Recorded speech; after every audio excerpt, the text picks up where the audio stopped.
Tu conheces aquele colega que tem dificuldades em elaborar o plano de aula. Conheces aquele colega que não aceita elaborar o plano de aula, ignora o plano de aula. Então é a oportunidade de tu partilhares para este colega para ter acesso. O professor que não planifica é um demente pedagógico. O professor que não planifica é um demente pedagógico. A planificação vai ser um processo mental. Vejam aqui, a planificação é um processo mental que supõe análise, reflexão e previsão. Visto, ok? E previsão. Tá, vejam aqui, a planificação é um processo que é mental. A planificação começa na mente. É um processo em que o professor vai fazer esta previsão, vai fazer essa reflexão, vai questionar a quem eu vou dar, por que eu vou dar, o que eu vou dar, como é que eu vou dar. Quando o professor está a fazer esta reflexão, e esta reflexão é prévia, é muito antes do momento de estar na sala de aula, o professor a fazer esta reflexão está no processo de planificação, que é um processo mental. Já o plano vai ser um documento elaborado pelo professor para definir o tema da aula, os objetivos da aula, os conteúdos, a metodologia a ser utilizada e também a avaliação. Ou seja, a planificação.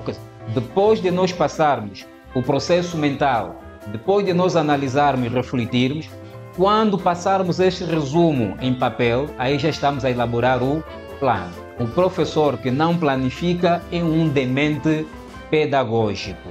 Existem 3 tipos ou 3 níveis de planificação.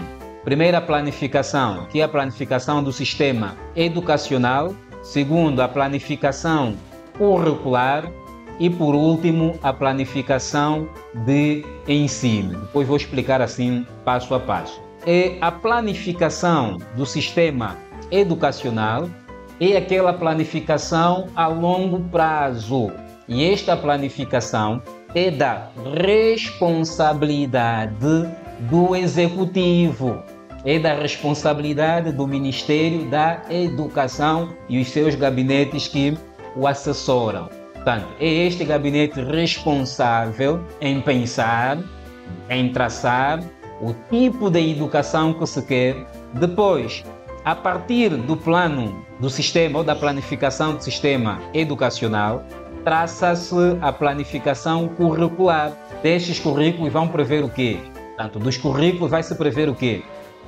As disciplinas, a carga horária para cada disciplina, os objetivos. Depois da planificação a médio prazo, vamos agora na planificação a curto prazo, que é a planificação ensino, planificação de ensino. Esta planificação de ensino vai ser a previsão das ações e procedimentos que o professor vai realizar junto aos seus alunos. Ou seja, a planificação de ensino é aquela que tem mais a ver conosco como professores. É aquela em que os professores vão se envolver. Na planificação do sistema educacional não há envolvimento direto dos professores. Na planificação curricular também não há. Mas já na planificação de ensino, aí já há envolvimento do professor. Porque existem 3 tipos de planos de ensino. Temos aqui o plano de ensino de curso, o plano de ensino de unidade e o plano de aula. Eu sei que não tem sido fácil os professores planificarem, fogem-se planificar, mas até aqui conseguem ver a importância de planificarmos, não é? O processo de planificação ajuda-nos a prever várias situações, ajuda-nos mesmo a sair do improviso, não é? Portanto, vamos assim ver qual é esta importância da planificação. Mas se tiver alguma dúvida, deixe assim nos comentários. É fundamental o professor responder a 5 questões. É fundamental essas 5 questões. Para quem vou ensinar? Aqui tem a ver com as características psicológicas do aluno, as características socioeconômicas do aluno. A outra questão, depois de respondermos para quem vou ensinar, tem que responder por que ensinar. Por que ensinar nos remete aos objetivos. Quais são os seus objetivos, você como professor? Vais para esta aula, ok. Quais são os seus objetivos? O que ensinar? Quando eu pergunto o que ensinar, isso remete ao conteúdo.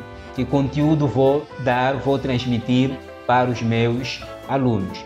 O que é que eu vou ensinar? Conteúdo. Que conteúdo é que eu vou ensinar? Este conteúdo deve ser organizado e selecionado pelo professor.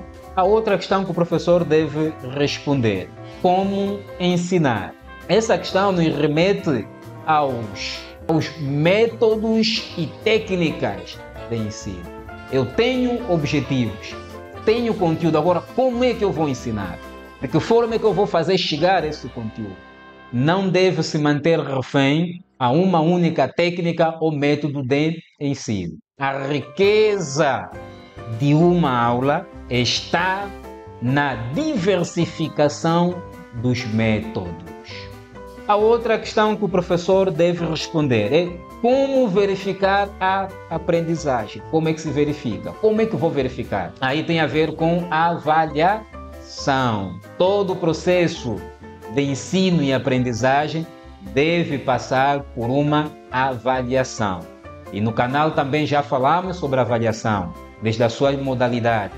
Avaliação diagnóstica, a formativa e, no final, a somativa. Muito bem, portanto, vamos ver aqui, eu vou passar os elementos fundamentais de um plano de aula. Não existe um modelo universal do plano de aula, não existe um modelo universal. Independentemente do ser o modelo, não é, que o professor tiver, não deve faltar, primeiro, as preliminares. Não pode faltar as preliminares, não é? O nome da instituição, o nome do professor, a classe, o número de alunos, a disciplina, o tipo de aula, o tema, o perfil de entrada, o perfil de saída. Essas são as preliminares que não pode faltar. Quando nós falamos do perfil de entrada, tem a ver com os pré-requisitos que o aluno já tem. Nós temos o tema, não é? Já tracei o tema. Eu preciso fazer o diagnóstico, identificar quais são os pré-requisitos que o meu aluno já tem.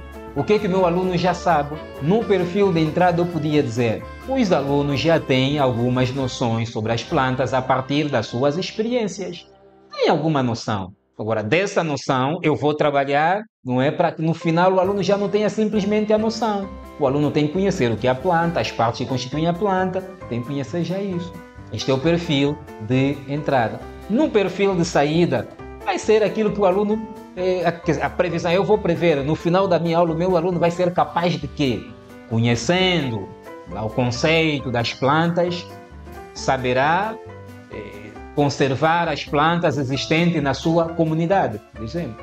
Está vendo? Portanto, aí está o perfil de entrada e o perfil de saída. Então, depois desses elementos, todo e qualquer plano, independentemente da estrutura, não pode faltar os objetivos. Temos o objetivo geral e os objetivos específicos. Se o teu plano é retangular, o teu plano é quadrado, o teu plano, não vai faltar os objetivos. Não vai faltar o conteúdo. Não vai faltar a metodologia. Não vai faltar recursos didáticos. Assim também como não faltará a avaliação. Portanto, esses são os elementos fundamentais de um plano de aula. Objetivos, conteúdo, métodos ou estratégias de ensino, recursos didáticos e avaliação. Portanto, são os elementos fundamentais de um plano de aula. Portanto, vê-se aqui a grande importância da planificação.